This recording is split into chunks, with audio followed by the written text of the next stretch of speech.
Chapter 4, Southern Sudan, 2008. Naya's mother took the plastic container from her and emptied the water into three large jars. She handed Naya a bowl of boiled sorghum meal and poured a little milk over it. Naya sat outside in the shade of the house and ate. When she was done, she took the bowl back inside. Her mother was nursing the baby, Naya's little brother. Take Akir with you, her mother said, nodding toward Naya's sister. Glancing at her younger sister, Naya did not say what she was thinking, that Akir, who was only 5 years old, was too small and walked too slowly. She needs to learn, her mother said. Naya nodded. She picked up the plastic container and took Akir by the hand. Home for just long enough to eat, Naya would now make her second trip to the pond. To the pond and back. To the pond and back. Nearly a full day of walking altogether. This was Naya's daily routine, 7 months of the year. Daily, every single day. Southern Sudan, 1985. Salva held his breath as he scanned the faces one by one. Then the air left his lungs and seemed to take all hope with it. Strangers. No one from his family. The old woman came up behind him and greeted the group. Where are you going? She asked. A few of the people exchanged uneasy glances. There was no reply. The woman put her hand on Salva's shoulder. This one is alone. Will you take him with you? Salva saw doubt on the people's faces. Several men at the front of the group began speaking to each other. He is a child. He will slow us down. Another mouth to feed? It is already hard enough to find food. He is too young to do any real work. He'll be of no help to us. Salva hung his head. They would leave him behind again, just as the others had. Then a woman in the group reached out and touched the arm of one of the men. She said nothing, but looked first at the man and then at Salva. The man nodded and turned to the group. We will take him with us, he said. Salva looked up quickly. A few in the group were shaking their heads and grumbling. The man shrugged. He is Dinka, he said, and began walking again. The old woman gave Salva a bag of peanuts and a gourd for drinking water. He thanked her and said goodbye. Then he caught up with the group, determined not to lag behind, not to complain, not to be any trouble to anyone. He did not even ask where they were going, for fear that his questions would be unwelcome. He knew only that they were Dinka and that they were trying to stay away from the war. He had to be content with that. The days became a never-ending walk. Salva's feet kept time with the thoughts in his head. The same words over and over. Where is my family? Where is my family? Every day he woke and walked with the group, rested at midday, and walked again until dark. They slept on the ground. The terrain changed from scrub to woodland. They walked among stands of stunted trees. There was little to eat, a few fruits here and there, always either unripe or worm rotten. Salva's peanuts were gone by the end of the third day. After about a week, they were joined by more people, another group of Dinka and several members of a tribe called Jurtol. Men and women, boys and girls, old and young, walking to nowhere. Salva had never been so hungry. He stumbled along, somehow moving one foot ahead of the other. Not noticing the gourd, he walked on or the forest around him or the light of the sky. Nothing was real except his hunger. Once in a hollow in his stomach, but now a deep buzzing pain in every part of him. Usually he walked around the Dinka, but today, shuffling along in a daze, he found he had fallen a little behind. Walking next to him was a young man from the Jurtol. Salva didn't know much about him, except that his name was Buksa. As they walked along, Buksa slowed down. Salva wondered sluggishly if they shouldn't try to keep up a bit better. Then Buksa stopped walking. Salva stopped too. But he was too weak and hungry to ask why they were standing still. Buksa cocked his head and furrowed his brow, listening. They stood motionless for several moments. Salva could hear the noise of the rest of the group ahead of them.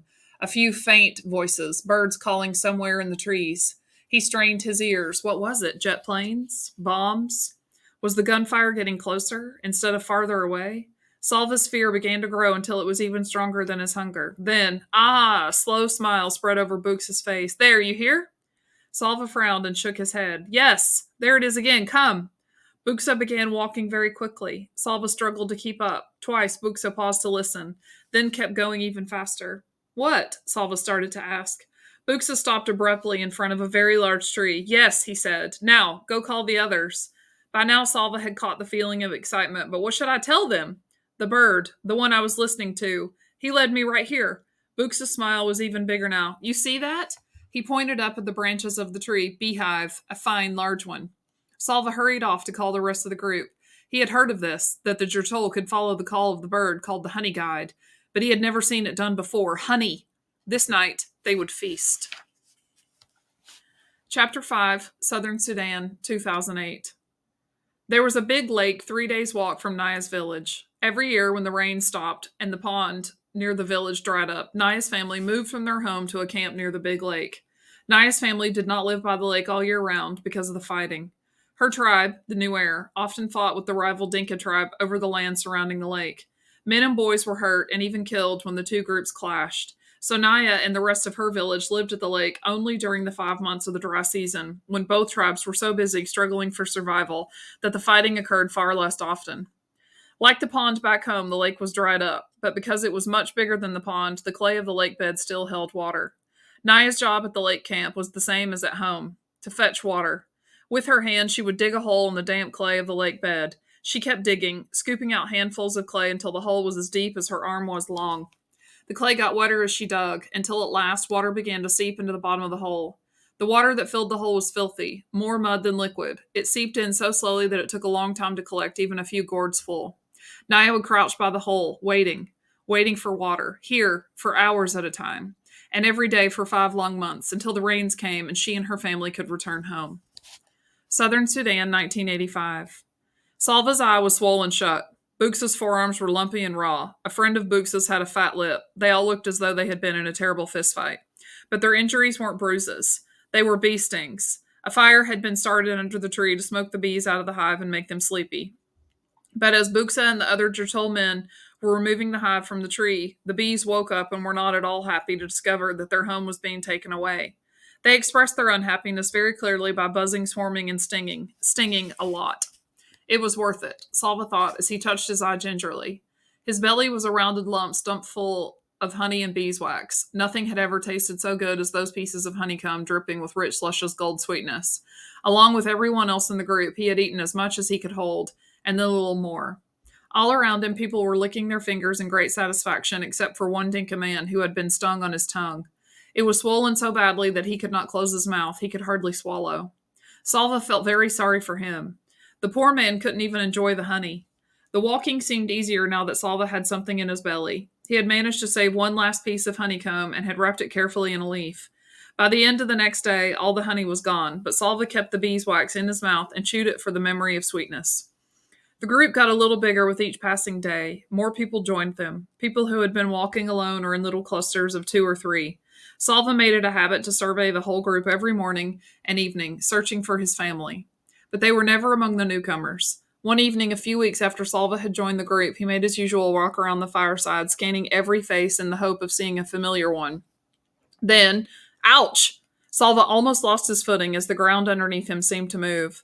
A boy jumped to his feet and stood in front of him. "Hey, that was my hand you stepped on." The boy spoke Dinka, but with a different accent, which meant that he was not from the area around Salva's village. Salva took a step back. "Sorry, are you hurt?"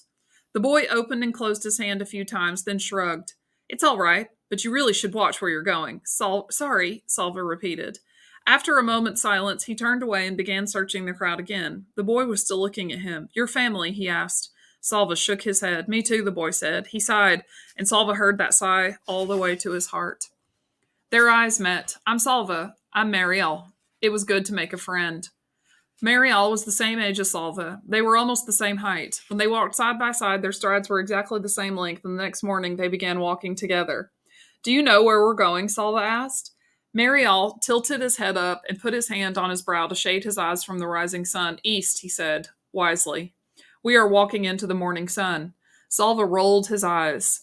"I know we're going east," he said. "Anyone could tell that, but where in the east?" Marielle thought for a moment. "Ethiopia," he said. "East of Sudan is Ethiopia." Salva stopped walking. "Ethiopia? That is another country. We can't walk all the way there. We are walking east," Marielle said firmly. "Ethiopia is east." "I can't go to another country," Salva thought. "If I do, my family will never find me." Marielle put his arm around Salva's shoulders. He seemed to know what Salva was thinking, for he said, "It doesn't matter. Don't you know that if we keep walking east, we'll go all the way around the world and come right back here to Sudan? That's when we'll find our families." Salva had to laugh. They were both laughing as they started walking again, arm in arm, their strides matching perfectly. More than a month had passed since Salva had run from his school into the bush. The group was now walking in the land of the Atawat people. In the Dinka language, the Atawat were called the people of the lion. Their region was inhabited by large herds of antelope, wildebeest, gnus, and the lions that preyed on them. The Dinka told stories about the Atawat. When an Atawat person died, he came back to Earth as a lion with a great hunger for the human flesh he once had. The lions in the Atawat region were said to be the fiercest in the world. Nights became uneasy. Salva woke often to the sound of roars in the distance and sometimes to the death squeal of an animal under a lion's claws. One morning he woke bleary-eyed after a poor sleep. He rubbed his eyes, rose, and stumbled after Marial as they began walking yet again. Salva? It was not Marial who had spoken. The voice had come from behind them. Salva turned. His mouth fell open in amazement, but he could not speak. Salva! Chapter 6, Southern Sudan, 2008. Naya's family had been coming to the lake camp for generations. Naya herself had been there every year since she was born. One thing she liked about the camp was that, even though she had to dig in the clay and wait for water, she did not have to make the 2 long trips to the pond every day. But this year she realized for the first time that her mother hated the camp. They had no house and had to sleep in makeshift shelters. They could not bring most of their things, so they had to make do with whatever was at hand. And for much of each day they had to dig for water. But the worst was the look on her mother's face when Naya's father and older brother Dep went off to hunt. Fear. Her mother was afraid that the men in the family would run into Dinka tribesmen somewhere, that they would fight and get injured, or worse. They had been lucky all these years. No one from Naya's family had been hurt or killed by Dinka, but she knew other families in the village who had lost loved ones in this way. Naya could see the questions in her mother's face every morning. Would they be lucky again, or was it now their turn to lose someone? Southern Sudan, 1985. Salva's mouth closed and opened again as if he were a fish. He tried to speak, but no sound came out of his throat. He tried to move, but his feet seemed stuck to the ground. Salva, the man said again, and hurried toward him. When the man was only a few steps away, Salva suddenly found his voice. Uncle! He cried out and ran into the man's arms. Uncle Jawer was the younger brother of Salva's father. Salva hadn't seen him in at least 2 years because Uncle had been in the army. Uncle must know about the war and the fighting. Maybe he will know where my family is. But these hopes were dashed as soon as Uncle spoke. Are you alone? Where's your family? He asked. Salva hardly knew where to begin his answer. It seemed like years since he had run away from his school and into the bush. But he told his uncle everything as best he could. As Salva spoke, Uncle nodded or shook his head. His face became very solemn when Salva told him that he had not seen nor heard a single word of his family in all that time. Salva's voice trailed off and he lowered his head. He was glad to see Uncle again, but it looked as if he might not be much help either. Uncle was quiet for a moment. Then he patted Salva's shoulder. "Hey, nephew," he said in a cheerful voice. "We are together now, so I will look after you." It turned out that Uncle had joined the group 3 days earlier, but since there were more than 30 people traveling together, they had not found each other until now. As they began walking, Salva saw that Uncle had a gun, a rifle, that he carried on the strap over one shoulder. Already, Salva could tell that, because of his army experience and because he had a gun, Uncle was seen by the group as a kind of leader. "Yes, when I left the army, they let me keep my rifle," Uncle said, "so I am going to shoot us a fine meal as soon as we come across anything worth eating." Uncle was true to his word. That very day, he shot a young antelope, the kind called a topi. Salva could hardly wait for it to be skinned and butchered and roasted. As the smoky, meaty aroma filled the air, he had to keep swallowing the saliva that flooded his mouth. Uncle laughed as he watched Salva gobble down his first piece of the meat. "Salva, you have teeth. You are supposed to use them when you eat." Salva could not reply. He was too busy stuffing another chunk of the delicious charred meat into his mouth. Even though the topi was a small one, there was more than enough meat for everyone in the group, but it did not take long for Salva to regret his haste in eating. After so many weeks of near starvation, his stomach rebelled mightily. He spent most of the night vomiting. Salva was not alone. Whenever his heaving stomach woke him, he would hurry to the edge of the camp to vomit and find others that were doing the same. At one point, Salva found himself in a line of half a dozen people, all in an identical pose, bent over, holding their stomachs and waiting for the next wave of nausea. It might have been funny if he hadn't felt so miserable. The group continued to walk through the land of the Atawat. Every day they saw lions, usually resting in the shade of small trees. Once in the distance, they saw a lion chasing a topi. The topi escaped, but along the path, Salva saw the bones of prey that had not been so fortunate. Salva and Marial still walked together, staying close to Uncle. Sometimes Uncle would walk with the other men and talk seriously about the journey. At those times, Salva and Marial would drop back respectfully, but Salva always tried to keep Uncle in sight. And he slept near Uncle at night. One day, the group began walking in the late afternoon with hopes of reaching a waterhole before settling down for the night. But there was no water anywhere, though they searched for miles. They kept walking, into the night and through the night. For 10 hours they walked, and by dawn, everyone was exhausted. Uncle and the other leaders finally decided that the group had to rest.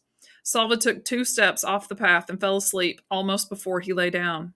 He did not wake until he felt Uncle's hand shaking his shoulder. As he opened his eyes, he heard wailing. Someone was crying. Salva blinked away the sleepiness and looked at Uncle, whose face was very solemn. I am sorry. Sorry, Salva, Uncle said quietly. Your friend. Mariol? Salva looked around. He should be somewhere nearby. I don't remember if he slept near me. I was so tired. Perhaps he has gone to find something to eat. Uncle stroked Salva's head as if he were a baby. I am sorry, he said again. A cold fist seemed to grip Salva's heart.